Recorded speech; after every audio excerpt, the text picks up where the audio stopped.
अस्सलाम वालेकुम नाज़रीन, मैं हूं मारखान यासर। आप देख रहे हैं फोकस मीडिया। गुज़िश्ता हफ्ते पाक अफगान ताल्लुकात के हवाले से एक बहुत पॉजिटिव पेशरफ्त हुई है, जिसको बहुत कदर की निगाह से देखा जा रहा है, जिससे न सिर्फ पाक अफगान ताल्लुकात बहुत बेहतर होंगे बल्कि दोनों ममालिक के अंदर जो अमन व अमान का इशू है उस पर भी काफ़ी हद तक काबू पाने में मदद मिलेगी।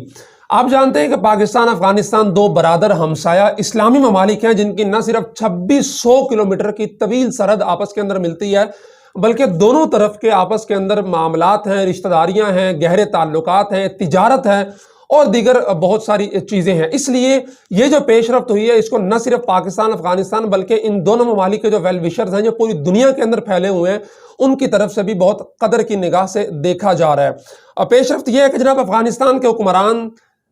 जो सुप्रीम लीडर हैं अफगानिस्तान के हिबतुल्लाह अखवंजादा साहब ने पाकिस्तान समेत सरहद पार हमलों को इस्लाम के तहत हराम करार दे दिया है।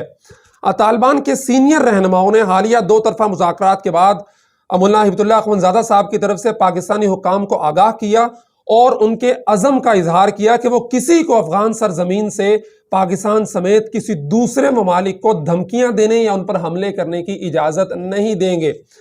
ये जो बयान सामने आया है कि जनाब ये मुज़ाकरात हुए थे काबुल के अंदर, जो अफगानिस्तान के लिए पाकिस्तान के नुमाइंदा खसूसी थे आसफ दुर्रानी, उनकी मुलाकातें हुई थी जनाब वज़ीर ख़ारजा अफगानिस्तान अमीर खान मुत्तकी और वज़ीर दाखिला अफगानिस्तान सिराजुद्दीन हक्कानी साहब के साथ। उसके बाद जनाब ये बयानात वाज़ेह तौर पर सामने आए और ये जो दौरा था ये पाकिस्तानी सिक्योरिटी फोर्सेस और शहरियों पर जो हाल ही में गुज़िश्ता 1-2 माह के अंदर जो हमले हुए थे उनके बाद पाकिस्तान ने जो है वो शेड्यूल किया था, जिन हमलों में टीटीपी ने बाद में जिम्मेदारी कबूल की थी, बाजोड़ वाले की दाइश ने जिम्मेदारी कबूल की थी। तो इन सारे मामलात के अंदर पाकिस्तान अफगानिस्तान का अमन व अमान का जो इशू था उस पर बातें की गई। तो जिसके बाद शेख अब्दुल्ला अखवंजादा साहब ने तमाम ग्रोहों को पाबंद करते हुए कहा कि जो हमसे बैत करते हैं उनके लिए हुक्म यह है कि पाकिस्तान पर हमला करना हराम है। तो जनाब न सिर्फ मुल्ला हिबतुल्लाह अखवंजादा साहब के इस बयान की आलमी मीडिया के अंदर पाकिस्तान में तशहीर की गई बल्कि इसके बाद जो अफगानिस्तान के वज़ीर दिफा हैं मुल्ला याकूब साहब, उनकी एक ऑडियो भी रिलीज़ की गई रेडियो टेलीविज़न अफगानिस्तान पर, जिसमें वो पुलिस कैडेट्स के साथ जो है वो गुफ्तगू कर रहे हैं। उसमें भी उन्होंने वाज़ेह तौर पर यह कहा कि जनाब अमीरुल मोमिनीन का यह हुक्म है कि जितने भी लोग अफगानिस्तान के अंदर मौजूद हैं जिन्होंने बैत की है मुल्ला हिबतुल्लाह साहब की, उनके लिए कि जनाब अफगानिस्तान से बाहर किसी भी मुल्क पर हमला करना हराम है।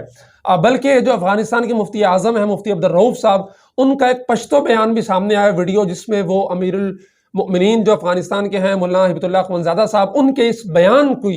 तशहीर कर रहे हैं और इस्लाम के मुनाफी करार दे रहे हैं उन हमलों को जो पाकिस्तान में आम लोगों पर या फोर्सेस पर किए गए हैं। और उसमें वो उन तमाम ग्रोहों पर जोर दे रहे हैं कि जनाब जो अफगान शेल्टर को इस्तेमाल करते हुए पाकिस्तान पर हमले करते हैं, जिम्मेदारियां कबूल कर रहे हैं या फिर पाकिस्तान के अंदर अमन व अमान के हवाले से नक्श पैदा करने की कोशिश कर रहे हैं, तो उनको सुप्रीम लीडर मुल्ला हिबतुल्लाह अखवंजादा साहब का यह पैगाम दिया कि जनाब पाकिस्तान पर हमला करना किसी सूरत दुरुस्त नहीं है। तो ये जो बयानात पैदर पै जारी किए गए अफगानिस्तान की मुतअद्दिद अथॉरिटीज़ की तरफ से जो की पोजीशंस पर हैं, इसको पाकिस्तान में बहुत कदर की निगाह से देखा जा रहा है और उम्मीद ये की जा रही है कि इंशाल्लाह इन बयानात के बाद जो ग्रोह पाकिस्तान के अंदर नक्शे अमन का जरिया बन रहे हैं वो इन बातों की पासदारी करते हुए अफगानिस्तान के सुप्रीम लीडर की बात को कदर की निगाह से देखते हुए इन हमलों से